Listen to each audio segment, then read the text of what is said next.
नमस्कार, total health में आप सभी का स्वागत है। मैं हूं संजीव उपाध्याय। नमस्कार, मैं हूं किरण भारद्वाज। शैलेंद्र ने बहुत पहले एक फिल्म के लिए गीत में लिखा था, लड़कपन खेल में खोया, जवानी नींद भर सोया, बुढ़ापा देख कर रोया, यही किस्सा पुराना है। बहुत से लोग बुढ़ापे को यानी वृद्धावस्था को मौत का प्रतीक्षालय समझने लगते हैं। वो समझते हैं कि अब तो जिंदगी का सब काम हो गया, अब तो सिर्फ इंतजार है। लेकिन दरअसल ऐसा होता नहीं है। वृद्धावस्था अगर सही मायनों में कही जाए तो यादों और अनुभव का एक ऐसा खजाना इनके पास होता है जिससे आने वाली नस्लों का मार्ग रोशन भी होता है और प्रशस्त भी। वृद्धावस्था सिर्फ कोई बीमारी या कोई ऐसी गंभीर अवस्था नहीं है जिसकी वजह से लोग परेशान हों, लेकिन बदलते मौसम की जटिलताएं सचमुच बुजुर्गों को ज़्यादा परेशान करती हैं। जी हाँ, सर्दियों के मौसम का इंतज़ार लगभग हम सभी को रहता है और बहुत सारे प्रोग्राम्स बनते हैं कि यहाँ घूमने जाएंगे, ऐसा करेंगे। लेकिन जो बढ़ती उम्र के लोग होते हैं, जैसे ही सर्दियों की शुरुआत होती है, उनके मन में कहीं ना कहीं एक चिंता भी होती है और प्रश्न होता है कि ये जाड़े का मौसम कैसे कटेगा। सबसे बड़ी चीज़ यही है कि जैसे ही सर्दियाँ विकट होने लगती हैं, सबको ये लगता है कि आखिर इसका सामना कैसे किया जाए। बुजुर्ग रज़ाई से बाहर निकलना नहीं चाहते और अगर वो अपना ख्याल न रखें तो कई तरह की स्वास्थ्य की समस्याएं भी होने लगती हैं, क्योंकि इस उम्र तक आते आते बहुत से लोगों में स्वास्थ्य की और दूसरी परेशानियां आ चुकी होती हैं, जिसकी वजह से उनका जीवन यापन या दिनचर्या कहें तो वो काफ़ी कठिन होने लगता है। बहुत सी बातें इस मामले को लेकर बुजुर्गों के पास अनुभव के तौर पर भी होती हैं, लेकिन डॉक्टरी सलाह की ज़रूरत हमेशा रहती है। क्योंकि जैसे जैसे सर्दियों का मौसम आता है, वैसे वैसे कहीं ना कहीं जीवन शैली में बदलाव भी होता है। शारीरिक सक्रियता कम हो जाती है, खान पान बदल जाता है, तो वहीं ऐसा भी लगता है कि ठंड से बचाव कैसे किया जाए।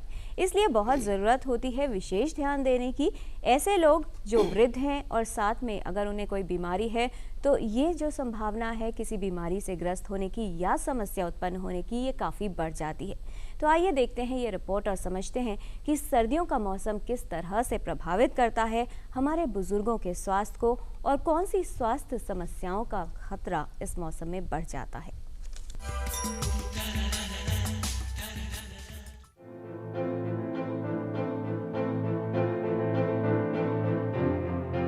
उत्तर भारत के पहाड़ी इलाकों में हो रही बर्फबारी से मौसम में अचानक बदलाव नजर आया है। ठंडी हवा और शीतलहर से सभी के लिए स्वास्थ्य समस्याओं का खतरा भी बढ़ जाता है।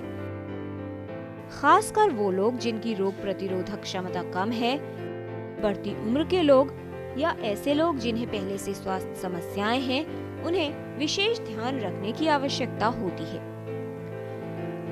वैसे भी बढ़ती उम्र में कई तरह की स्वास्थ्य समस्याएं परेशान करने लगती हैं और सर्दी के मौसम में इनका प्रभाव कई गुना बढ़ जाता है। सर्दी के प्रभाव से दमा रोगी को समस्या हो सकती है, श्वसन समस्याओं का खतरा बढ़ता है, निमोनिया हो सकता है, इन्फ्लुएंजा जैसे संक्रमण का खतरा बढ़ जाता है।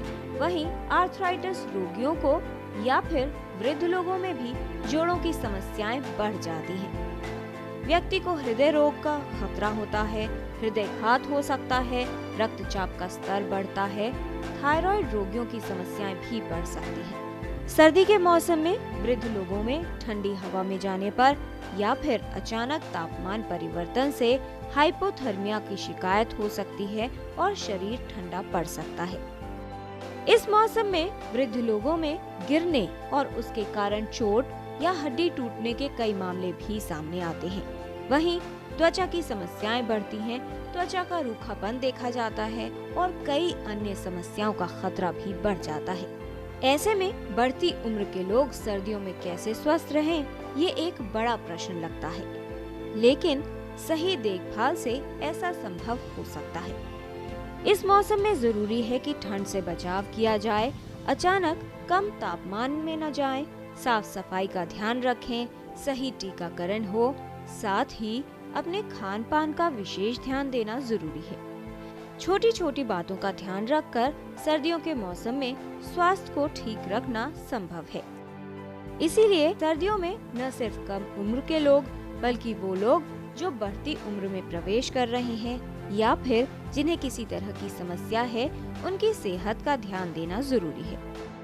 सावधानी रखकर और सही देखभाल से बढ़ती उम्र के लोगों में सर्दियों में होने वाली समस्याओं से बचाव हो सकता है और सर्दियों में भी उनका स्वस्थ रहना संभव हो सकता है। Total health DT news.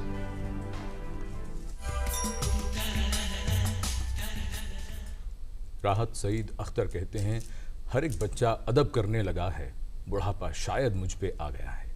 बहुत से लोगों को वृद्धावस्था का एहसास तब होने लगता है जब बदलते मौसम में और ख़ास तौर पर सर्दी में वो बार बार बीमार पड़ने लगते हैं। उनको लगता है कि ऐसा पहले तो नहीं होता था। दरअसल वृद्धावस्था में भी हम बहुत सी बातों के बारे में जानकारी प्राप्त करके इस अवस्था में भी न सिर्फ स्वस्थ रह सकते हैं बल्कि सर्दियों का भी पूरा आनंद ले सकते हैं। कैसे, क्यों ना जाने विशेषज्ञों से। इस विषय पर विस्तार से बात करने के लिए हमारे साथ स्टूडियो में विशेषज्ञों का खास पैनल मौजूद है। हमारे साथ हैं doctor Prasoon Chatterjee, assistant professor department of geriatric medicine from All India Institute of Medical Sciences. हमारे साथ हैं doctor Neeraj Gupta, senior CMO from department of pulmonary critical care and sleep medicine from Safdarjung hospital. और हमारे साथ हैं doctor VK Gautam, director professor and head department of orthopaedic surgery, Maulana Azad medical college and associated Loknayak and GB Pant hospital. आज का जो विषय है तकरीबन उन लोगों के लिए जो वृद्ध अवस्था में प्रवेश कर रहे हैं, साथ ही उनके परिवारजनों के लिए जो उनकी सही देखभाल करना चाहते हैं और ये चाहते हैं कि वो स्वस्थ रहे। तो आइए चर्चा की शुरुआत करते हैं। डॉक्टर नीरज गुप्ता, आप ही से सबसे पहले हम ये समझने की कोशिश करें कि सर्दियों का ये जो मौसम है और ख़ास तौर पर जब तापमान इतना कम है, बुजुर्गों की सेहत की अगर बात करें तो उनको सबसे पहले किस तरह प्रभावित करेगा? पहले मैं इसको ऐसे शुरू करना चाहूँगा। वृद्धावस्था अपने आप में एक स्पेशल सिचुएशन है। जैसे कि बच्चों के लिए पीडियाट्रिक मेडिसिन होती है, उसी प्रकार वृद्धावस्था के लिए भी जीरियाट्रिक मेडिसिन होती है। क्या कारण है? वृद्धावस्था में हमारे शरीर के जो कोशिकाएं हैं, अंदरूनी अंग हैं, ना केवल उनकी बनावट में बल्कि उनकी फंक्शनिंग में भी असर होना शुरू हो जाता है, जिसकी वजह से उनके धीरे धीरे जो है काम करने की क्षमता कम होती जाती है। आप देखते ही हैं जैसे कि बाल गिर जाना, बाल का सफ़ेद हो जाना, आँखों की रोशनी कम हो जाना, कानों की सुनने की क्षमता कम हो जाना, दांत का गिर जाना, झुर्रियाँ आ जाना, ब्लड प्रेशर, ताप बढ़ जाना। इसी प्रकार फेफड़े में भी और इसकी संरचनाओं में भी असर होना शुरू हो जाता है। जो हमारा जो एक ऑटोमेटिक क्लीनिंग सिस्टम होता है, इसको म्यूकोसिलरी सिस्टम कहते हैं, वो उसकी क्षमता कम होने लगती है, तो एस्पिरेशंस के और इन्फेक्शंस के खतरे बढ़ने लगते हैं। कार्टिलेज स्टिफ हो जाते हैं, सांस की नलकियाँ बढ़ जाती हैं, तो रास्ते चौड़े हो जाते हैं और इन्फेक्शन के खतरे बढ़ जाते हैं। इसी प्रकार रिब्स की हड्डियों की स्टिफनेस की वजह से हमारी जो चेस्ट की एक्सपेंशन है वो लिमिटेड हो जाती है, एक्सकर्शन कम हो जाता है, डायफ्राम की सिचुएशन कम हो जाती है, जिसकी वजह से हमारी सांस की कैपेसिटी कम हो जाती है। समय के साथ लंग वॉल्यूम कम होना शुरू हो जाते हैं। तो इन सब के चलते हमारी क्षमता जो है शरीर की कम होना शुरू हो जाती है। दूसरा एक पहलू ये भी है कि हमारा जो फेफड़ा है वो एक ऐसा अंदरूनी अंग है जो कि मौसम के हिसाब से प्रभावित जल्दी होता है। पॉल्यूशन से हम एक्सपोजर जल्दी होता है। हम हर तरह के smoke, indoor outdoor smoke, pollutions और जितने भी आजकल जैसे कि लोग शराब पीते हैं और उस तरह के नशा करते हैं, उन सब के इम्पैक्ट भी उस पर हो रहे होते हैं। इन्फेक्शंस भी प्रवेश करते हैं इसी रास्ते से। तो एक ये भी ऐसा है जिसके कि समय के साथ हमारी जो वल्नरेबिलिटी है वो बढ़ती जाती है। इन सब का बड़ी उम्र में आते आते धीरे धीरे रिस्क ऑफ इन्फेक्शन बढ़ जाता है, क्रॉनिक लंग डिसीज बढ़ जाती है और मृत्यु का खतरा भी बढ़ता जाता है। अब उसके ऊपर ठंड के असर से ये सब चीज़ें कई गुना बढ़ जाती है। जो ये हेल्दी सीज़न माना जाता है, ये सीज़न इन लोगों के लिए हेल्दी नहीं रहता है। क्यों? क्योंकि एक्यूट टेम्परेचर के ड्रॉप होने से, एक्सपोजर से इनके म्यूकोसिलरी सिस्टम एकदम इफेक्ट होते हैं। वेसोस्पैज़म यानी कि ब्लड का चलना रुकना कम हो जाता है, तो उसकी वजह से हमारी जो रेजिस्टेंस है वो कम हो जाती है। समय के साथ रेजिस्टेंस कम हो रहा है तो इन्फेक्शन के खतरे, निमोनिया, ब्रोंकाइटिस, इन सब के खतरे बढ़ जाते हैं। जो असर के साथ साथ क्रॉनिक ब्रोंकाइटिस हो रही है वो तो हो ही रही है, इसके ऊपर जो इम्पैक्ट है उससे हमारी मोर्टेलिटी भी बहुत तेज़ी से बढ़ती है। ये सब असर है। तो इन खतरों के साथ भी स्वास्थ्य कैसे बना रहे, ये हम आपसे ज़रूर जानेंगे। डॉक्टर प्रसून, ये बात होती है कि वृद्धावस्था को लेकर सबकी अलग अलग धारणाएं हैं। कुछ लोग अपनी कम उम्र से ही खुद को बुढ़ापा फील करना शुरू कर देते हैं, वहीं कुछ लोग ऐसे भी होते हैं जिनकी उम्र काफ़ी ज़्यादा होती है लेकिन खुद को स्वस्थ या फिर यंग समझते हैं। दिल का तो बच्चा है जी कहा जाता है। आप क्या बताना चाहेंगे, विशेषज्ञों के अनुसार कौन सी वो उम्र है या कौन सी वो लाइन है जहां से आप ये कहते हैं कि व्यक्ति ने वृद्धावस्था में प्रवेश किया और कहीं ना कहीं चेंजेस आने शुरू हुए? आपने सही कहा, जैसे कि ageing is basically is mind game, I can say it's not a number. जैसे डेवलप कंट्री इसको मानते हैं कि 65 के बाद हम इनको बोलेंगे 65 साल के बाद सीनियर सिटीजन एजिंग होना शुरू हुआ, बट एक्चुअली स्पीकिंग आप देखेंगे तो कि हम न्यूबॉर्न बेबी के बाद भी हम बोलते हैं कि 1 ईयर ओल्ड बेबी। तो एजिंग तो is a life long process. Cell का एजिंग तो पहले जन्म के बाद से ही शुरू हो रहा है, बट हाउ यू मेंटेन, आप इसको कैसे अपना फंक्शनलिटी, अपना वाइटलिटी को कैसे मेंटेन करते हो, उसके ऊपर डिपेंड करता है कि आपको कब हम बोलेंगे कि बुढ़ापा शुरू हुआ है। तो ज़रूरी नहीं है कि 60 साल हो गया मतलब आप बुढ़ापे हो गया हो। किसी लोग 80 साल में भी अपने आप को ऐसे maintain. So what matters is your overall lifestyle. ज़िंदगी भर आपने कैसे जिए, आपका दिनचर्या कैसे रहा, आपने अपना अंदर की सेल को कितना टॉर्चर किया, कितना मेंटेन किया।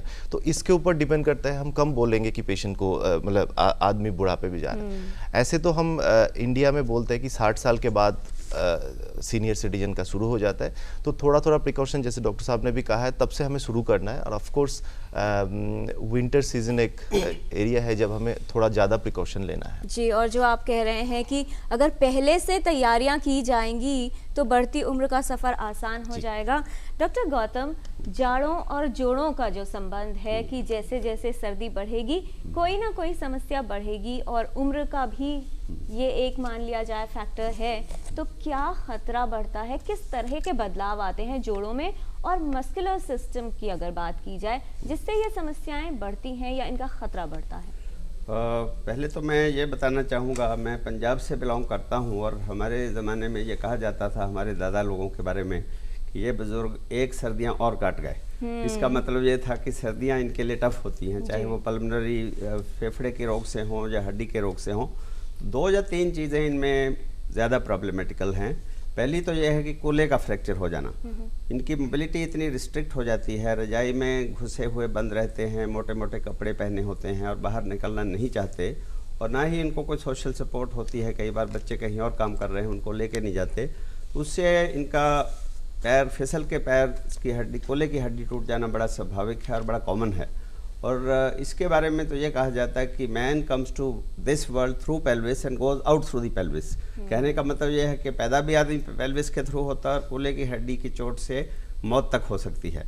तो ये बड़ा कॉमन कॉज है सर्दियों में, ये सीरियसनेस का। दूसरी चीज़ गठिया, हर तरह का गठिया, चाहे वो ऑस्टियोआर्थराइटिस हो या रूमेटॉइड आर्थराइटिस हो, ये सर्दियों के रोगों टाइम पे बढ़ जाता है, इनकी फ्लेयर हो जाती हैं। बिकॉज मसल्स का जो स्ट्रक्चर है वो थोड़ा सिकुड़ जाता है, बिकॉज एक्टिविटी लेवल कम होने की वजह से। अगर वो रजाई में बैठे हुए हैं तो अपने सरफेस एरिया को कम करने के लिए वो जोड़ों को ऐसे बंद करके बैठ जाते हैं, तो उससे मसल्स की लेंथ कम हो जाती है और उससे फिसलने का और हड्डी टूटने का खतरा ज़्यादा होता है।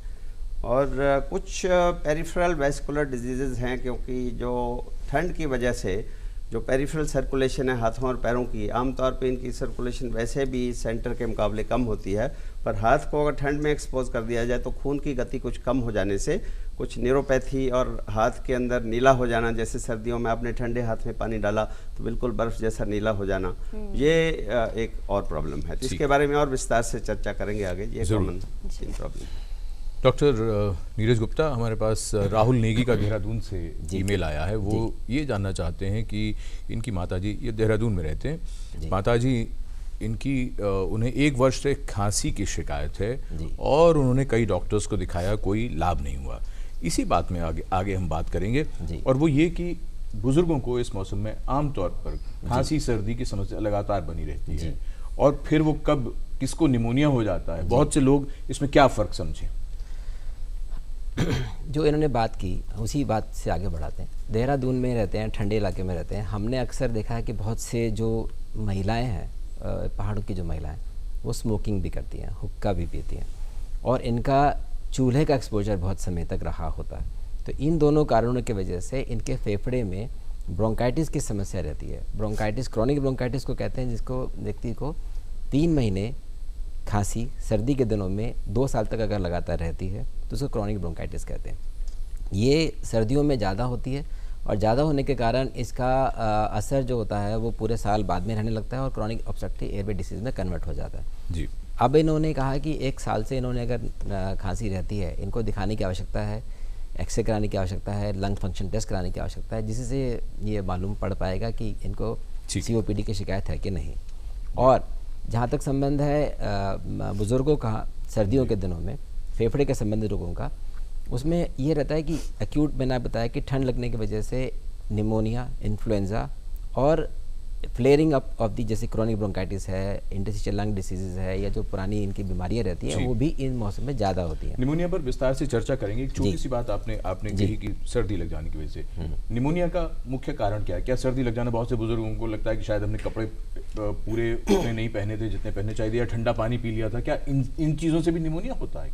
हाँ, एक्चुअली में इसमें कई तरह की स्टडीज़ हुई हैं जिसमें ये भी देखा गया कि ब्रीफ एक्सपोजर अगर होता है, मौसम बदलाव का जो असर होता है, अगर उसका ब्रीफ एक्सपोजर बाहर हो जाते हैं, जैसे अगर आप एक बंद कमरे में ठंडे मौसम में कहीं रह रहे हैं तो उसका इतना असर नहीं है जितना कि ठंडा और गर्म का असर होता है। यानी कि अगर गर्म में रह रहे हैं अचानक ठंडे का एक्सपोजर हो जाए तो ब्रीफ एक्सपोजर ठंड से पॉसिबिलिटी बढ़ जाती है। दूसरा ये कि अगर 1 डिग्री टेम्परेचर गिरता है तो कहते हैं कि 18% निमोनिया की शिकायत बढ़ने की संभावना बढ़ जाती है। ठीक है, और चर्चा को आगे बढ़ाने उससे पहले सुभाष पाठक हैं गुड़गांव से टेलीफोन लाइन पर। सुभाष जी, आपका बहुत स्वागत, पूछें सवाल। हाँ जी, मैं 58 में बॉम्बे में जी अस्थमा हो गया था जी, वहाँ से फिर मैं दिल्ली आ गया। घुटनों की भी प्रॉब्लम हो गई थी जी जी जी, और आज से 6 साल पहले मेरे को थोड़ा प्रोस्टेट भी हो गया, जो कि कैंसर नहीं था जी। मेरी मुख्य समस्या यही है जी कि मैं चल नहीं पा रहा, मैं नहा नहीं पा रहा। अच्छा। मेरे को ठंडी इतनी लगती है, मैं पहुंची जाता हूँ तो मैं हाथ से जब धोली करता हूँ तो मेरी उंगलियां जो है सारी सूज जाती हैं और मैं प्रॉपरली कर नहीं पाता। अच्छा, आपकी उम्र कितनी है सुभाष जी? 83। बारी बारी से बात करते हैं। सबसे पहले डॉक्टर गौतम आप ही से शुरू करें, क्योंकि इनकी मुख्य समस्या इन्होंने बताई, चल नहीं पा रहे हैं, और बाकी जो समस्या आपने सुनी। हाँ, तो मेरे ख्याल से मुझे ऐसा लगता है कि इनके घुटनों में ऑस्टियोआर्थराइटिस होगा, जो एक उम्र के साथ बीमारी है जिससे जोड़ धीरे धीरे उम्र के साथ घिस जाते हैं। तो आपके अगर घुटनों में दर्द है और साथ में ठंडे पानी में डालने से अगर उंगलियां भी सूज रही हैं तो इसका मतलब आपकी पेरिफेरल सर्कुलेशन, जो खून की नाड़ियां भी हैं, वो ठंड के प्रभाव में सिकुड़ जाती हैं जिससे हाथ सूज जाते हैं। तो ऑस्टियोआर्थराइटिस के लिए मेरे ख्याल से विशेषज्ञ को दिखाना चाहिए, पर अगर आप एक खड़े होकर एक्सरे करवा लें तो उससे हम इस ऑस्टियोआर्थराइटिस को ठीक से ग्रेड कर सकते हैं और इसको स्टेज कर सकते हैं। अगर ये ऑस्टियोआर्थराइटिस कार्टिलेज अभी कुछ बचा है तो फिजियोथेरेपी और कुछ दवाइयां हैं जो इसको काफ़ी हद तक कंट्रोल करके और ठीक भी कर सकती हैं।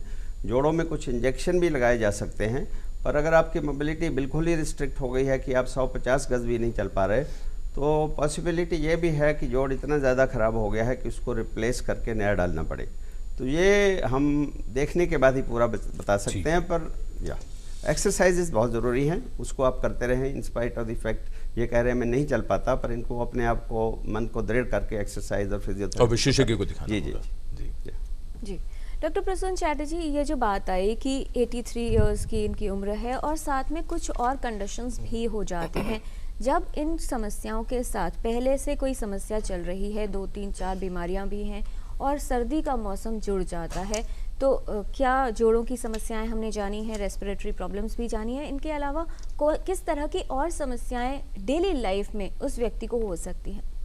हाँ, जैसे कि मैं उसी सुभाष पाठक जी से ही बात करूंगा, क्योंकि this is a very common scenario. हम जो पेशेंट देखते रहते हैं 83, मतलब जिन 40 या 45 या 50 साल में जो बीमारी आपका शुरू है, जैसे प्रेशर, शुगर या हार्ट, वो तो रहेगा ही रहेगा। साथ में एक्स्ट्रा ये सब कभी जोड़ों की दिक्कत हो रहे, कभी उनके बातों से तो ये भी लगा कि he will have some secondary depression also, क्योंकि जो आदमी खुद कुछ स्टेप नहीं ले सकता, चल नहीं सकता, अपना दिनचर्या खुद से नहीं कर सकता, automatically he will have some amount of depression also. तो इसको हम एक साथ मिलके जो कोमोर्बिडिटी होता है इसको मल्टी मॉर्बिडिटी कहते हैं। तो मल्टी मॉर्बिडिटी सीनियर से एक स्टडी में देखा गया कि multi morbidity is there almost in 80% elderly people, specially after 80+। तो हमें इनको जो केयर देना है more of a holistic care.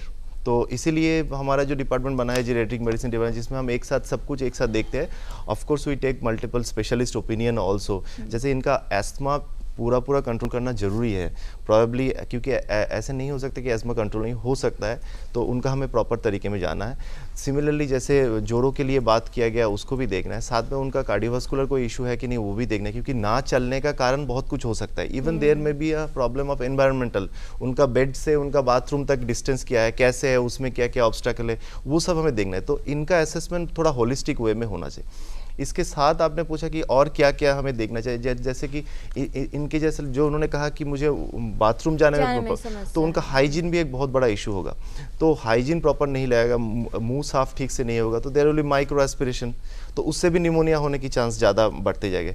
There will be skin problem, ऐसे भी उम्र के साथ साथ स्किन में ड्राइनेस हो जाता है, स्किन का डिहाइड्रेशन हम कहते हैं, क्योंकि ऊपर का स्किन का जो चमड़ा है वो भी पतला हो गया, अंदर का फैट भी पतला हो गया, कोलाजन भी कम हो गया, तो स्किन का भी इन्फेक्शन का चांस उनको ज़्यादा रहेगा। तो एक साथ सब कुछ मिलके उनके ऊपर होगा अगर हम उनको होलिस्टिक वे में ना देखें। एक छोटी सी बात डॉक्टर प्रसून मैं आपसे यहाँ पूछ लूँ, जो आप बता रहे हैं ये बड़ी एक नया सी तस्वीर भी प्रस्तुत करता है, लेकिन ऐसा भी नहीं है। हमारे कई बुजुर्ग हम देखते हैं कि जो 80 या 90 वर्ष में भी बिल्कुल ठीक दिखते हैं। ये क्या कुछ लोगों के साथ ये समस्या ज़्यादा होती है और कुछ के साथ कम होती है? एजिंग अगर कहें, फिजिकल एजिंग की बात करें, देखिए एजिंग का मल्टीपल फैक्टर है, दैट स्टार्ट्स फ्रॉम योर जिन। आपके मम्मी पापा का दिनचर्या भी डिपेंड करेगा कि आप जब मम्मी के गोद में थे तो तब मम्मी का क्या बिहेवियर था, उसके ऊपर भी डिपेंड करता है। तो उसमें देखा गया कि 30% डिपेंड्स ऑन योर जिन। आपके मम्मी पापा 100 साल तक आराम से जिए तो ऑटोमेटिकली आपका चांस उसमें बढ़ता है। उसके बाद एनवायरनमेंट, जो अभी एनवायरनमेंट की बात है, उसके बाद आता है आपका lifestyle through out your life. तो डॉक्टर कलाम साहब की तरह जो हमारा एक्स प्रेसिडेंट थे, उन्होंने 80 साल के बाद में भी अपना दिनचर्या को वैसे ही मेंटेन रखा जो उनका 8 साल में था। तो ये जरूरी है। लेकिन एक चीज़ जरूर कहूँगा, जैसे इस सुभाष पाठक जी के पेशेंट के एग्जांपल से, जब आपका ओवरऑल फंक्शनल लेवल एक चीज़ में आपका डाउन होता है तो धीरे धीरे बाकी चीज़ भी डाउन होता है, until unless we are holding it properly. तो ये कंप्यूटर तो है नहीं कि हार्डवेयर सॉफ्टवेयर अलग है, आपका ब्रेन भी जितना जरूरी है, हार्ट भी उतना जरूरी है, अपना घुटनों भी उतना जरूरी है। जी ठीक बात है। डॉक्टर नीरज गुप्ता, अब ये जो बात आई कि अगर पहले से एस्थमा था इनको, या मान लीजिए किसी व्यक्ति को दूसरी किसी तरह की क्रॉनिक इलनेस रही है, रेस्पिरेटरी प्रॉब्लम रही है, तो इस मौसम में खास तौर पर किस तरह की सावधानी रखनी चाहिए वृद्ध लोगों को, और अगर उसके साथ दमा या कोई और श्वसन रोग मिल जाता है? हाँ, सुभाष पाठक जी का एग्जाम्पल लेके बात कर सकते हैं। इन्होंने कहा इनको दमा रहता है और काफ़ी समय से इनको दमा रहता है। सर्दियों के दिनों में दमा के रोगियों को कुछ स्पेशल समस्या हो सकती है। एक जो वातावरण की जो हवा है वो ठंडी होती है, ड्राई होती है, जो एक नॉन ट्रिगर है। जो एज़मा के पेशेंट जब इससे एक्सपोज होते हैं तो उनको अटैक हो सकता है। दूसरा, जब ये लोग अगर सपोज मूवमेंट है इनका, अगर वॉक करने बाहर निकलते हैं, अगर इनका एक्सपोजर वातावरण के या पॉल्यूशन के, या स्मॉग आजकल ज़्यादा होता है जो कंसनट्रेट होता है इन दिनों में, उनसे एक्सपोजर होगा तो चांस एक्सपोजर भी ज़्यादा हो जाएगा और इनका खतरा बढ़ जाएगा। तीसरा, मैंने आपको बताया कि एक्यूट चिलिंग से जो इन्फेक्शंस है, निमोनिया है, इन्फ्लुएंजा है, इसका रिस्क बहुत ज़्यादा बढ़ जाते हैं इन दिनों में। और चौथा ये है कि जैसे ये लोग का मूवमेंट कम होता है, घर के अंदर रहते हैं, घर के लोग गर्म अपने आप को रखने के लिए कभी अंगीठी जलाते हैं, धुआं का एक्सपोजर हो जाता है, उससे भी वातावरण इंडोर पॉल्यूशन कभी बढ़ सकता है और इनका एक्सपोजर उनके वजह से नुकसान हो सकता है। और इसी प्रकार अब एक सर्दी में क्या है, क्लोजनेस रहती है, लोग गुट बना के रहते हैं, जिनकी वजह से आपस का इन्फेक्शन भी फैलता है। ये वल्नरेबल एज ग्रुप है, इसमें इन्फेक्शन आने से इनकी समस्या और बढ़ जाती है, निमोनिया का खतरा इसका कारण बढ़ जाता है। चौथा, पांचवा कारण ये हो सकता है कि केयर गिवर्स भी कम होते हैं। अब कुछ लोग अकेले रहते हैं, केयर गिवर्स कम होते हैं, इनको जो मेडिसिन समय पे मिलनी चाहिए शायद नहीं मिल पाएगी, इस प्रकार से उनकी मतलब ये कंपाउंड हो जाते हैं इफेक्ट्स। तो सर्दियों में ये समस्याएं रेस्पिरेटरी बढ़ने लगती हैं। जी, चर्चा मैं एक छोटी सी बात यहाँ पे ऐड करना चाहूँगा, क्योंकि दमा काफ़ी कॉमन है और दमा का इन्हेलर्स वगैरह से इलाज काफ़ी अच्छी तरह संभव है। लेकिन बहुत सारे लोग, क्योंकि ये क्रॉनिक बीमारी है, पूरी तरह से ठीक नहीं होती, वो बाहर कहीं अल्टरनेट मेडिसिन या देसी वैद्य हकीम वगैरह जो अनरिकॉग्नाइज्ड है उनके पास चले जाते हैं। और हम ये देखते हैं कि अक्सर वो स्टीरॉयड की गोलियां, पाउडर उनको पीस के दे देते हैं, जिससे हड्डियों में ऑस्टियोपोरोसिस हो सकता है। दमा तो अलग बात है, लेकिन उनकी ऑस्टियोपोरोसिस से फ्रैक्चर का चांस भी बहुत ज़्यादा बढ़ जाता है। तो they should be careful that they should only see a good doctor who knows about asthma. तो ये बहुत ज़रूरी है कि अगर आप किसी भी बीमारी के लिए और ख़ास तौर पर दमा रोग के लिए कोई दवा ले रहे हैं तो विशेषज्ञ से ही लें और ये जान लें कि कौन सी दवा आपको दी जा रही है। फिलहाल राहुल जी हैं राजस्थान से फ़ोन लाइन पर। राहुल जी, आपका स्वागत, सवाल पूछिए। जी मैं जानना चाह रहा हूँ कि वो सर्दियों में के अंदर उनके विंटर आता है, मौसम आता है तो उनके अंदर खांसी है, जुकाम है और नाक बहना और उनको घुटनों के अंदर भी प्रॉब्लम रहती है और बाहर भी नहीं निकल पा रहे हैं, उनके लिए व्यायाम क्या करना चाहिए, आप बता पाएंगे? व्यायाम क्या करना चाहिए जी? उनकी उम्र कितनी है राहुल जी? 61 मैंने बताया, राजस्थान से मैं बोल रहा हूँ जी। 61 इयर्स। सबसे पहले डॉक्टर नीरज, उनका भी यही सवाल है। एक तो इन्फेक्शंस का रिस्क, मान लीजिए सर्दी जुकाम ज़्यादा रहता है, क्या करना चाहिए, और फिर एक्सरसाइजेस के बारे में भी जानेंगे। हाँ, पहली बात तो है, अगर इनको ज़ुकाम खांसी रहता है या इनको दमा की शिकायत है तो एक एक्सपर्ट से मिलकर के अपना इलाज पूर्ण रूप से कराना चाहिए। जहाँ तक संबंध है एक्सरसाइज का, आउटिंग का, बेसिकली हेल्दी लाइफस्टाइल हम रिकमेंड करते हैं, यानी कि इनको पानी ज़्यादा मात्रा में लें, इनको आउटिंग यानी कि थोड़ी सी एक्सरसाइज करना चाहिए, बाहर निकलना चाहिए। व्यायाम में कोई ज़रूरी नहीं है कि आप बहुत बड़े को जिम ज्वाइन करें, थोड़ी बहुत एक्सरसाइज रोज़ करना ज़रूरी है। ऐसे मौसम में जहाँ पे आपका ठंड का एक्सपोजर ना हो, स्मोक का एक्सपोजर ना हो, यानी कि धूप निकलने के पश्चात आप जाएं, वॉक करें। Walking is a very good exercise. सावधानी के तौर पर क्या कर सकते हैं, क्योंकि जैसा आपने भी कहा कि इन्फेक्शंस का रिस्क भी ज़्यादा है, एक्सपोजर भी हो सकता है, तो क्या क्या सावधानी अपनी तरफ से रखें? हाँ, ये रखें कि एक तो अपने कान कवर रखें, जब चलें तो उस समय या तो मुँह पे का कपड़ा या रुमाल या कुछ भी चीज़ ऐसे रख सकते हैं जिससे कि डायरेक्ट एक्सपोजर ना हो और हवा साफ़ हो जाए।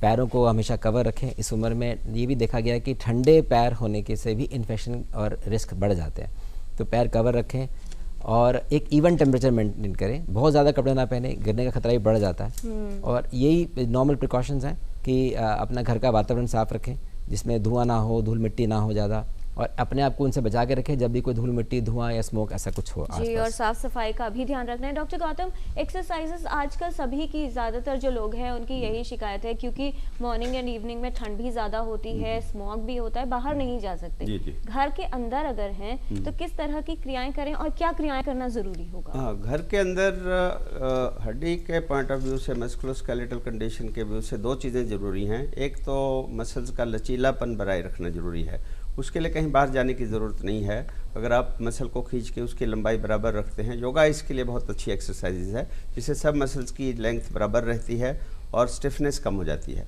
और स्ट्रेंथ एक्सरसाइजेज की जा सकती हैं, जो वेट्स वगैरह बांध के पैरों में मसल को स्ट्रॉन्ग किया जा सकता है जी। जो घर में भी किया जा सकता है। प्रिकॉशन के दौर पे मैं एक चीज़ ज़रूर कहूँगा इसमें, क्योंकि उन्होंने अपने चिंता जायज़ किया कि टीका ज़रूर लगाना चाहिए। दो तरीके के टीका होता है, एक फ्लू के लिए टीका और एक है निमोनिया के लिए टीका। फ्लू का टीका तो हर साल लगाना चाहिए हमें, क्योंकि उसका स्ट्रेन बदलते जाते हैं। तो it's not very expensive also, बहुत कॉस्टली नहीं है, कम से कम बाद में दिक्कत हो तो फ्लू का टीका अगस्त महीने से नवंबर दिसंबर कभी तक लगाया जा सकते हैं। और दूसरा निमोनिया का टीका, जैसे उनका उम्र है 61, तो उनको एक तो लगा देना चाहिए अभी 60 साल के बाद, स्पेशली जिनका रेस्पिरेटरी प्रॉब्लम है, जिनको किडनी का प्रॉब्लम है, जिनको लॉन्ग टर्म डायबिटीज़ है, उनको तो ज़रूर लगाना चाहिए। अभी तक हमारा यूनिवर्सल इम्यूनाइजेशन में नहीं है, लेकिन लगाया जा सकता है।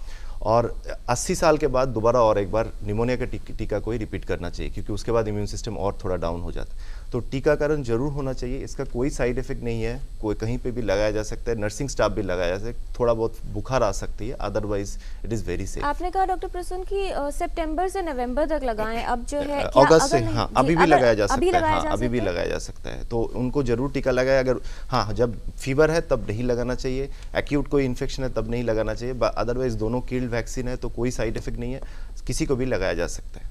इसके बारे में एक रिकमेंडेशन भी है, जहाँ तक अब वैक्सीनेशन की बात उठी है तो वैक्सीनेशन के बारे में रिकमेंडेशन ये है कि कहा जाता है कि 65 साल से नीचे हर व्यक्ति को आप इम्यूनाइज करने की आवश्यकता शायद नहीं भी हो, लेकिन उन लोगों को जिनको की सांस की बीमारियां हैं, सांस संबंधित रोगी हैं, जैसे कि क्रोनिक ब्रोंकाइटिस, COPD के पेशेंट्स हैं, जिनको बार बार निमोनिया होता है, दमा है, उन व्यक्ति को इम्यूनाइज़ किया जा सकता है।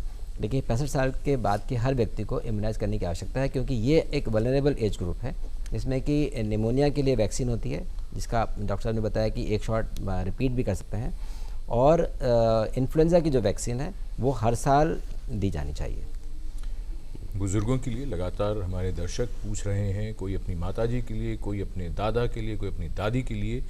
मोहित सवारियाँ हैं लखनऊ उत्तर प्रदेश से, उनकी माताजी 80 बरस की हैं, उनको सांस में बड़ी समस्या होती है, चलने में बड़ी दिक्कत होती है। राहुल नेगी, जिनके प्रश्न का उत्तर दिया था आपने डॉक्टर नीरज, जो देहरादून में हैं, उनकी माताजी के बारे में उन्होंने लिखा है कि मैंने कई डॉक्टर्स को दिखाया है, लेकिन गर्मी हो या सर्दी खांसी जाती नहीं। बहुत से दर्शकों ने हमें लिखा है, लेकिन एक सवाल हम और लेना चाहेंगे। रिजवानुल हैं, ये इन्होंने लिखा है कि जिस पर बात नहीं हुई है कि जो यूरिन है वो बहुत बार बार आता है, बहुत देर रोक नहीं पाते और बर्निंग सेंसेशन भी होती है। डॉक्टर प्रसून, हम चाहेंगे कि आप इस पर ज़रा रोशनी डालें और बताएं कि क्या करना चाहिए। दो तरह की बातें हैं, एक कॉन्फिडेंस की है और दूसरी जो बात है फ्रीक्वेंसी और बाकी चीज़ों की। जलन एक तो उम्र के साथ साथ जो गुर्दा है इसका साइज थोड़ा बढ़ जाता है फॉर मेल के लिए, तो उसमें हाँ गदूद जो है, तो इसमें क्या होता है कि जिसको हम बिनाइन प्रोस्टेटिक हाइपरट्रोफी कहते हैं, तो उसके लिए भी यूरिन का फ्रीक्वेंसी बढ़ती है। तो जरूर एक बार लोकल डॉक्टर को दिखाए, एक ज़रूरत पड़ते तो अल्ट्रासाउंड करें। और दूसरा जलन की जो बात है उसको हम यूटीआई कहते हैं।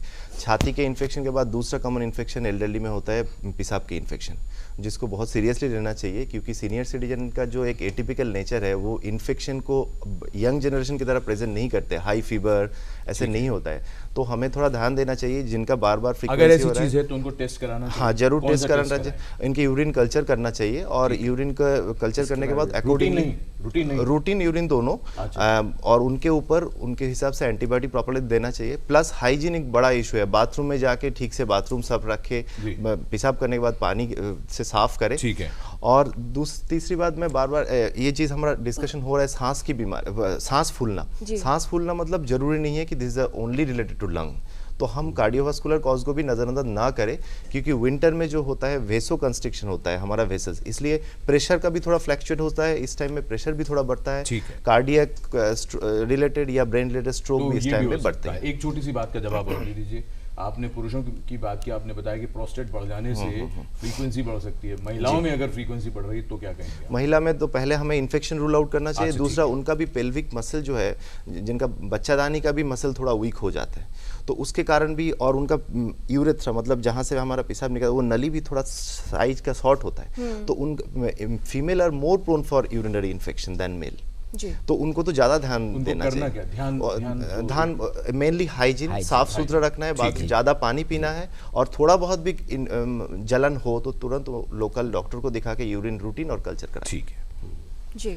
इसके बारे में मैं एक बात ऐड करना चाहता हूँ, क्योंकि जो यूरिनरी इनकॉन्टिनेंस और पेशाब की प्रॉब्लम है, मैं ऐसे अस्पताल में काम करता हूँ जहाँ हमारे पास 150 के करीब ऑर्थोपेडिक किसी भी टाइम पे एडमिटेड रहते हैं।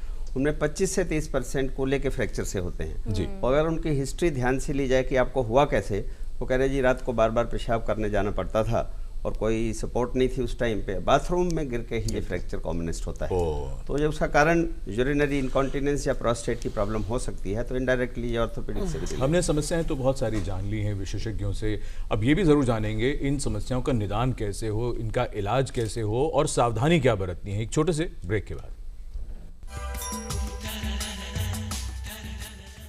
ब्रेक के बाद टोटल हेल्थ में आपका स्वागत है। सर्दियों में बुजुर्गों के स्वास्थ्य की कैसे करें देखभाल, इस विषय पर आज हम बात कर रहे हैं। चर्चा को आगे बढ़ाएं। और डॉक्टर प्रसून, एक हमारे पास हमारे एक दर्शक हैं सुरेश जैन, उनका ईमेल आया है। उन्होंने आप ही को एड्रेस करते हुए बात लिखी है कि आपने भी जो जेरियाट्रिक डिपार्टमेंट की बात की all India Institute of Medical sciences में, कि वहाँ पर जैसे बात हुई थी सुभाष पाठक जी के हवाले से कि उन जैसे व्यक्ति जो भी हों जिनको समस्या हो उनको वहाँ लाया जाए, लेकिन उन्होंने ये लिखा है कि समस्या तो ये है कि 80 और 85 और 86 की उम्र ऐसी होती है कि मान लीजिए पेशेंट जो है इमोबाइल है, उसको ठीक से दिख भी नहीं रहा, ज़्यादातर वो बेड में लेटा रहता है, दर्द में रहता है, वो वहाँ आएगा, पहुँचेगा कैसे और फिर आप तक पहुँच के सलाह कैसे लेगा, मदद कैसे मिलेगी उसको? नहीं, हमारा जो ये सही बात है, 85-90 ईयर्स लोगों को लाना मुश्किल है, इसीलिए विदेश में मैक्सिमम एल्डरली, स्पेशली इनको हम वेरी एल्डरली कहते हैं, 80+ लोगों को मेनली होम बेस्ड केयर दिया जाता है, but which is practically impossible अभी हमारे देश में। लेकिन हमारे डिपार्टमेंट का प्रोसेस वो बहुत स्मूथ है, हमारा कोई वेटिंग नहीं है, एवरीडे ऑलमोस्ट 120 पेशेंट आते हैं, तो कोई भी पेशेंट आए अपना रजिस्ट्री नीचे से उनका कोई अटेंडेंट कर ले तो स्मूथ एंट्री है। Even if is very elderly, क्योंकि ये चौथी फ्लोर में उनको आने में दिक्कत है, तो सीधे हमारा वार्ड ग्राउंड फ्लोर में है, न्यू प्राइवेट, वहाँ पे आ सकते हैं। रही बात मल्टी मॉर्बिडिटी, और इनको हम जीरियाट्रिक सिंड्रोम कहते हैं, जैसे गिर जाना, भूलना, डिप्रेशन, दिखना कम, ये सब मिलके यूरिनरी इनकॉन्टिनेंस, तो ये तो प्रॉब्लम होगी उनको। तो हम सबको बोलते हैं कि आप एक बार आ जाओ, हम आपको पूरा सर्विसिंग कर देंगे।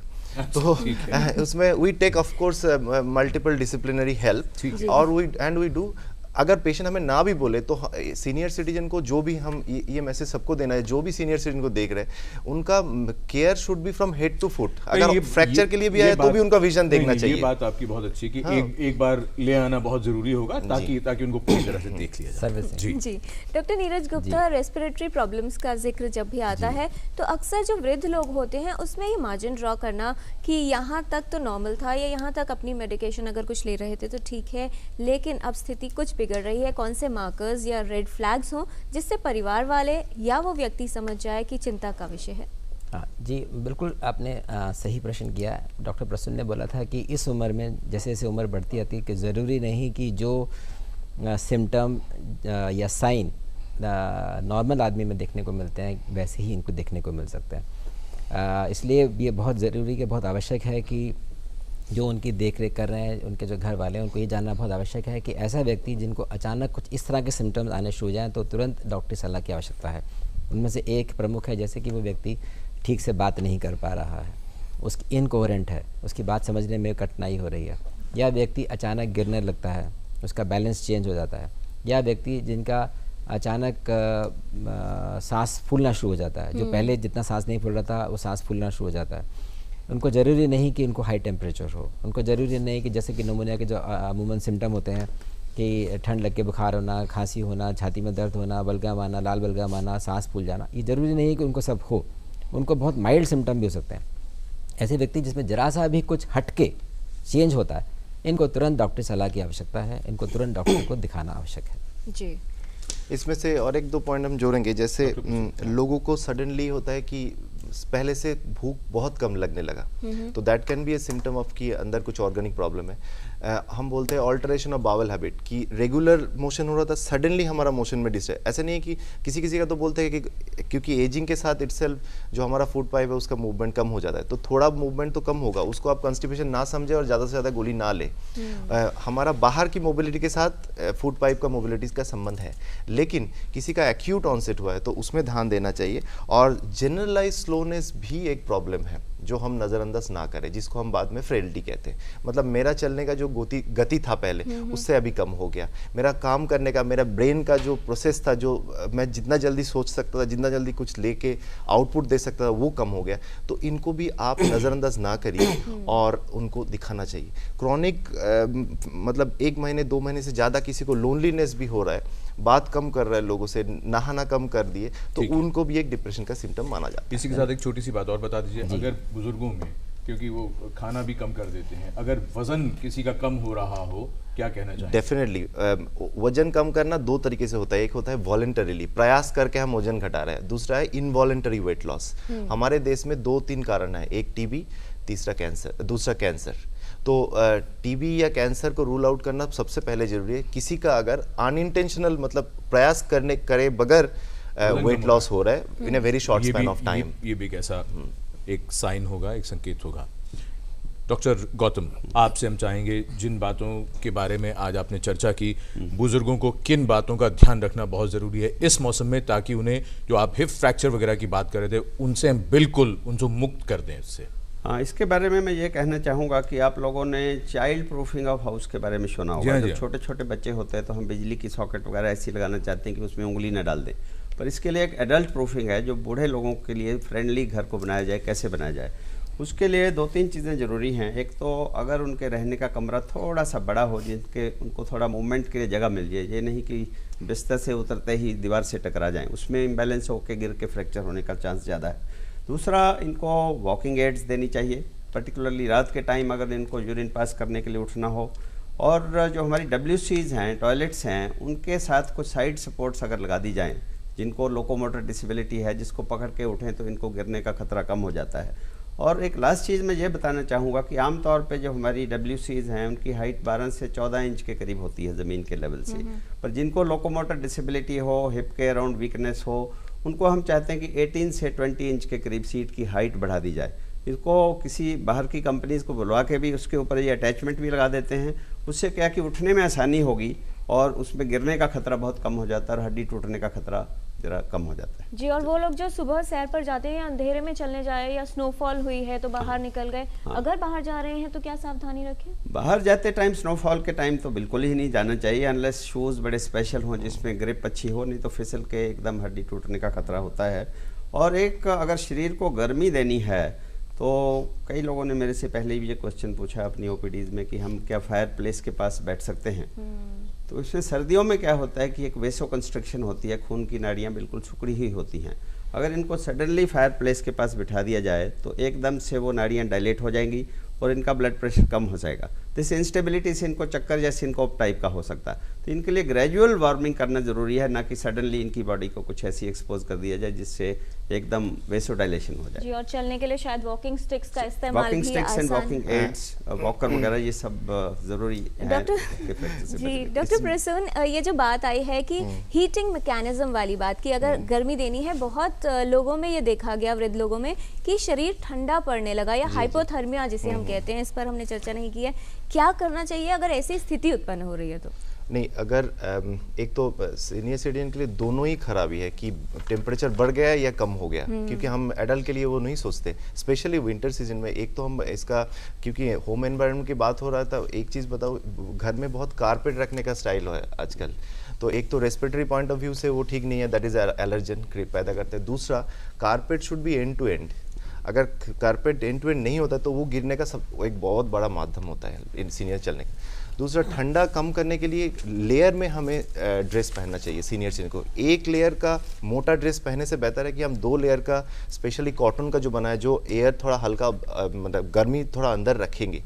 तीसरा, अगर हाइपोथर्मिया हो गया तो आपको तुरंत डॉक्टर के पास ले जाना चाहिए, क्योंकि hypothermia itself is a cause of major mortality. उनको आप तुरंत डॉक्टर के पास ले जाइए, it will cause sudden vasoconstriction, cardiac arrest तक हो सकता है। तो इट इज़ एन इमरजेंसी, उनको डॉक्टर के पास ले जाना चाहिए। डॉक्टर नीलेश, आप भी कुछ ऐसे सुझाव देना चाहेंगे इसमें? मैं, हाँ, यही बिल्कुल बात सही है कि एक तो क्लटरिंग जितनी है वो कम से कम होनी चाहिए, ओपन स्पेसेस ज़्यादा हो, सामान बिखरा ना हो, बड़े बड़े कारपेट्स जो लोग मैट्स रख देते हैं उसमें अक्सर उलझ के गिर जाते हैं, टेबल के एजेस पर लग के गिर जाते हैं, क्योंकि इनको जाना पड़ता है। वॉकिंग स्टिक बहुत आवश्यक है। टेम्परेचर, इवन टेम्परेचर मेंटेन होना चाहिए, कोई ठंडा गर्म नहीं होना चाहिए, पूरा कमरे में एक इवन टेम्परेचर मेंटेन करे और ह्यूमिडिटी मेंटेन करे, उससे भी बहुत ज़रूरी है। तो टोटल हेल्थ में आज हम बात कर रहे हैं कि सर्दियों के मौसम में बुजुर्गों की देखभाल कैसे की जाए जिससे स्वास्थ्य समस्याएं न हो।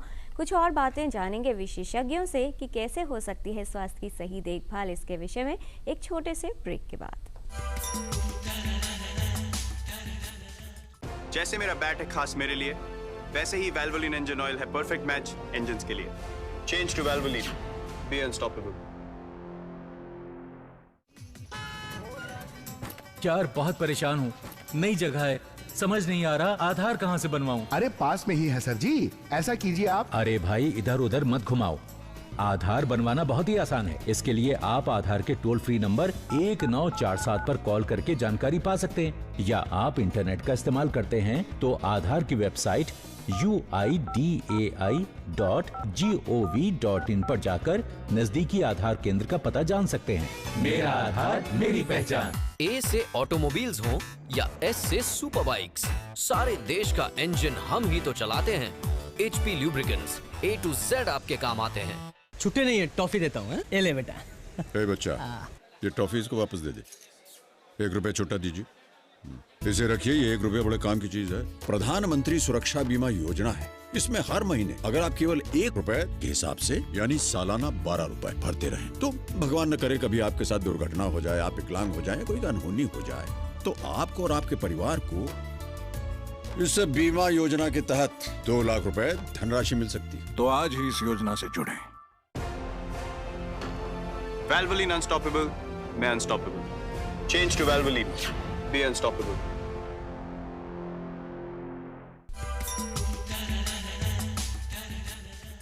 के बाद आप सभी का स्वागत। आज हम सर्दियों में बुजुर्गों की देखभाल कैसे हो इस पर कर रहे हैं चर्चा, और यह समय है टोटल हेल्थ में सेगमेंट हेल्थ पहेली का। एपिसोड 657 में हमने आपसे पूछा था कि आर्थराइटिस रोग के विषय में इनमें से कौन सा कथन गलत है। 3 ऑप्शंस आपके पास थे। सही जवाब ऑप्शन ए, सिर्फ सर्दियों के मौसम में ही परेशान करता है आर्थराइटिस रोग, ये गलत धारणा है। कौन बने हैं इस पहेली के लकी विजेता, ये भी आपको बताएंगे। उससे पहले देखते हैं क्या सवाल है आज की हेल्थ पहेली में।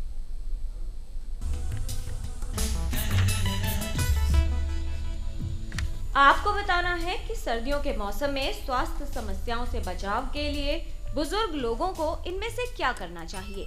ऑप्शन ए, साफ सफाई का ध्यान रखना। ऑप्शन बी, पर्याप्त मात्रा में ऊनी कपड़े पहनना। ऑप्शन सी, तापमान परिवर्तन से बचाव। ऑप्शन डी, शारीरिक सक्रियता बनाए रखना और सही पोषण लेना।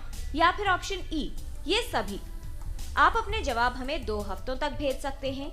हमारा पता है total health, DD news, room number 505, tower B, Doordarshan Bhavan, Mandi house, Copernicus Marg, new Delhi 110001, या ईमेल कर सकते हैं totalhealth@ddnews@gmail.com पर।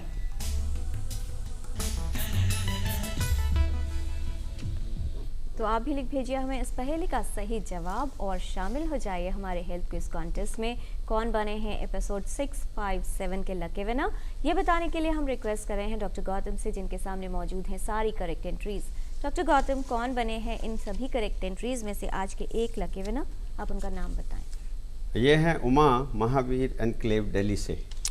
उमा जी को बहुत बधाई। और अब हम शुरू करते हैं रैपिड फायर, यानी छोटे छोटे सवाल और छोटे छोटे जवाब। पहला सवाल डॉक्टर प्रसून आपको, सर्दियों का असर बुजुर्गों पर ही सबसे ज्यादा होता है। सही है जी। डॉक्टर नीरज गुप्ता, वृद्ध व्यक्तियों में श्वसन समस्याएं सर्दियों में क्यों बढ़ती हैं? ठंडी हवा की वजह से जो इसे इन्फेक्शन और निमोनिया के चांसेस ज़्यादा बढ़ जाते हैं। एक्टिविटी कम होने की वजह से, खाने पीने की जो रख रखाव या देख रेख ना करने की वजह से, और मूवमेंट कम होने की वजह से समस्या ज़्यादा होती है। डॉक्टर गौतम, जाड़ों में कौन सी समस्याएं बुजुर्गों में सबसे ज़्यादा होती हैं? एक तो फ्रैक्चर होने का और दूसरा गठिए का रोग बढ़ जाने का। इसका कारण ये है कि एक जेलिंग फिनोमिनन जैसे होती है। गर्मियों के मौसम में मसल थोड़े लचीले रहते हैं और ठंड में थोड़े सिकुड़ के टाइट हो जाते हैं, तो अनलेस उनको एक्सरसाइज करके लेंथ और स्ट्रेंथ को मेंटेन किया जाए, इनके गिरने का खतरा ज़्यादा होता है। डॉक्टर प्रसून, वृद्धावस्था और साथ में सर्दी का मौसम में ऐसे में उदासी, डिप्रेशन या फिर सीजनल अफेक्टिव डिसऑर्डर जिसे सैड कहते हैं, ये होना लाजमी है? ज़रूर, ये ज़्यादा होती है क्योंकि मूवमेंट भी एक कारण है। मूवमेंट भी कम हो जाता है, ग्लूमी वेदर है, बाहर जाना भी कम होता है, तो इसके सब कुछ मिलके, साथ में मल्टीमॉर्बिडिटी है, मिलके उनको सेकेंडरी डिप्रेशन एक होती है। डॉक्टर नीरज जी, बुजुर्गों में इस मौसम में निमोनिया होता है, हाइपोथर्मिया यानी ठंडा पड़ जाना, वो नहीं होता? नहीं, ये बात गलत है। हाइपोथर्मिया की संभावना भी बहुत ज़्यादा रहती है, उनकी क्षमता वैसे ही कम हो जाती है, और हाइपोथर्मिया की वजह से निमोनिया के चांसेस बहुत ज़्यादा हो जाते हैं। डॉक्टर गौतम, जोड़ों की समस्याएं बढ़ने का इस मौसम में कारण क्या होता है? बढ़ती उम्र या ठंडे मौसम का प्रभाव? ठंडे मौसम का प्रभाव और कुछ हद तक बढ़ती उम्र भी। बढ़ती उम्र में अगर वो अपना लाइफस्टाइल ठीक रखे तो उम्र का असर को कम किया जा सकता है। डॉक्टर प्रसून, अगर हम त्वचा की समस्याओं की बात करें तो इस मौसम में कौन सी समस्याएं बुजुर्गों को ज़्यादा होंगी? ड्राइनेस तो उनका ऑलरेडी है ही, तो और जिनका एक्जिमा है वो फ्लेयर अप होता है, तो इनके लिए एक सजेशन ये है कि नहाने के बाद एक लोशन लगाइए, लिक्विड पैराफिन हो या नारियल तेल हो या एलोवेरा का जेल आता है, ये कोई लोशन जरूर लगाइए नहाने के बाद। डॉक्टर नीरज, वृद्ध व्यक्ति में निमोनिया के लक्षण क्या हो सकते हैं? ज़रूरी नहीं कि इनके लक्षण क्लासिकल हों, जिसमें फीवर, हाई फीवर हो, चेस्ट पेन हो, कफ हो, स्पूटम हो, ब्रेथलेस हो, ये ज़रूरी नहीं। इनमें बहुत माइल्ड सिम्टम हो सकते हैं, यानी कि टेम्परेचर ज़रूरी नहीं कि ज़्यादा हो, अचानक ब्रेथलेसनेस हो सकती है, इनकॉन्टिनेंस हो सकती है, इनकोहेरेंस हो सकती है, टेम्परेचर कम भी हो सकता है, और भूख कम हो सकती है, ये भी लक्षण हो सकते हैं। डॉक्टर गौतम, इस मौसम में बुजुर्ग जितना आराम करेंगे सर्दियों में, उनके जोड़ उतने ही ज़्यादा ठीक रहेंगे? ये बिल्कुल गलत बात है। आराम करने से नुकसान ही होता है, फायदा कोई नहीं है। डॉक्टर प्रसून, सर्दियों में चाय कॉफ़ी का अधिक सेवन किया जाए तो गर्म भी रहेगा शरीर और स्वास्थ्य भी अच्छा रहेगा? नहीं, ये नहीं मानेंगे, क्योंकि कॉफ़ी थोड़ा बहुत पी सकते हैं, बट इसमें ये इनका डायरेटिक प्रॉपर्टी है, तो बार बार पेशाब जाने पड़ेगा और उसके कॉम्प्लिकेशन होगी। इसमें और एक चीज़ मैं ज़रूर बोलूँगा, लोग बोलते हैं कि इस टाइम में स्मोकिंग करने से भी गर्म रह सकते हैं, but that is also absolutely wrong. Smoking definitely in any form we should stop. Doctor Neeraj ji, बुजुर्ग इस मौसम में सैर के लिए कब जाएं? सुबह कोहरा है, शाम को अंधेरा हो जाता है, कब जाएं? देखिए, अब सनराइज़ तो आपको दिखेगा नहीं, लेकिन अगर धूप है, मौसम साफ लगे, तभी आप वॉक करने जाएं। डेफिनेटली जिस समय स्मॉग है, जिस समय बहुत ज़्यादा फॉग है, उस समय बिल्कुल ना जाएं। ठीक। डॉक्टर गौतम, अगर बाहर जाना संभव न हो मौसम के कारण, तो घर में अपनी सक्रियता कैसे बनाए रखें? घर के अंदर योग और प्राणायाम से अपनी सक्रियता को बनाए रखा जा सकता है। डॉक्टर प्रसून, सर्दियों में रोज नहाने की जरूरत नहीं होती बुजुर्गों को? नहीं, नहाना तो चाहिए और हल्का ल्यूक वार्म वाटर मिल जाए तो उसमें करना चाहिए, क्योंकि हाइजीन इज़ मोर इम्पॉर्टेंट और नहाने से हमें एक फ्रेश भी फीलिंग होता है, तो नहाना जरूर चाहिए। डॉक्टर नीरज, कमरा गर्म रखने के लिए हीटर, ब्लोअर या अंगीठी में से क्या उपयोगी है? अंगीठी तो बिल्कुल भी रिकमेंड नहीं करते हैं, क्योंकि उसमें कार्बन मोनोऑक्साइड पॉइजनिंग का खतरा बहुत ज़्यादा हो जाता है। हीटर रेडिएशन, आजकल तो कई तरह के हीटर उपलब्ध हैं, अपनी रिक्वायरमेंट के हिसाब से लिया जा सकता है, बट इतना ज़रूर है कि कमरा तापमान मेंटेन, इवन टेम्परेचर मेंटेन कीजिए और इसमें ह्यूमिडिटी मेंटेन कीजिए, चाहे एक बाल्टी या पानी रख लीजिए अंदर। डॉक्टर गौतम, हाथ पैरों की अगर उंगलियां नीली पड़ने लगे ठंड से, तो क्या करें और क्या समझें? पहले तो इससे बचा जाए, बिकॉज बचने के लिए हाथों में ग्लव्स पहने जा सकते हैं, जिससे sudden exposure to cold water ना हो। और बहुत ज़्यादा अगर प्रॉब्लम हो, जिसको रेनॉल्ड्स फिनोमेनन वगैरह कहते हैं, तो उसके लिए कुछ दवाइयाँ भी उपलब्ध हैं, जिससे खून की सर्कुलेशन को बढ़ाया जा सकता है। जी। डॉक्टर प्रसून, अगर शरीर ठंडा पड़ने लगे किसी वृद्ध व्यक्ति का, तो तुरंत क्या किया जाए? उनको तुरंत पहले पूरा कवर करें, जैसे बच्चे को हम करते हैं, पूरा कवर करें आँख और नाक छोड़ के, और उनको तुरंत हॉस्पिटल ले जाए। डॉक्टर नीरज, अगर मन उदास हो जाए जी, तो क्या किया जाए? बुजुर्गों की बात हो रही है। जी, एक्चुअली उदासी इस उम्र में अकेलेपन के कारण होती है, तो जितने लोग उनके साथ में रहें, बात करें उनके साथ में, तो तभी उदासी ठीक हो सकती है। जी। अगर जोड़ में दर्द या जकड़न की समस्या है डॉक्टर गौतम, तो क्या करें? अगर दर्द ज़्यादा तेज है तो उस टाइम पे हम रेस्ट ही रिकमेंड करते हैं। थोड़ा सा दर्द जब कम हो जाए तब हीट और एक्सरसाइज शुरू कर सकते हैं। डॉक्टर प्रसून, रोग प्रतिरोधक क्षमता को बुजुर्ग कैसे बढ़ाएं और अपने खान पान में क्या ध्यान रखें? जरूर, खान पान में इस टाइम में हाई प्रोटीन डाइट ज़्यादा लेना चाहिए, but foods would be small and frequent, क्योंकि इनको लार्ज मील लेना मुश्किल है, तो कम लीजिए, बार बार लीजिए, एडिक्वेट पानी पीजिए, प्रोटीन उसमें ज़रूर रखिए। और प्रतिरोध क्षमता बढ़ाना तो एक लाइफ कोर्स है, फ्रूट्स, फ्रेश फ्रूट्स रखिए, उसमें दूध जो पी सकते हैं पीजिए, और धूप में ज़रूर एक बार एक्सपोजर लीजिए, क्योंकि हमें विटामिन डी की भी ज़रूरत है, उसमें भी बढ़ेगा। और एक्सरसाइज इन एनी फॉर्म, घर में आप अपना हाथ के मसल को 2 बार ऐसे हिलाएंगे तो भी वो एक्सरसाइज होता है। जी। डॉक्टर नीरज गुप्ता, श्वसन समस्याओं और संक्रमण से बचाव के लिए क्या ध्यान रखना चाहिए?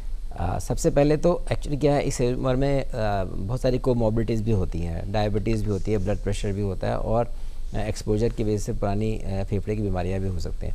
ऐसे समय में आवश्यक है कि ठंड का प्रकोप से बचने के लिए आप अपना प्रिकॉशन रखें कि ठंडी हवा से संपर्क ना हो, खान पीन का ध्यान रखें, पानी ज़्यादा पिएं, स्पेशली गर्म पानी पिएं, अपना वैक्सीनेशन करा सकते हैं, समय समय पे वैक्सीनेशन कराते रहेंगे तो आपकी प्रिवेंशन रहेगी, बीमारी कम उठेगी।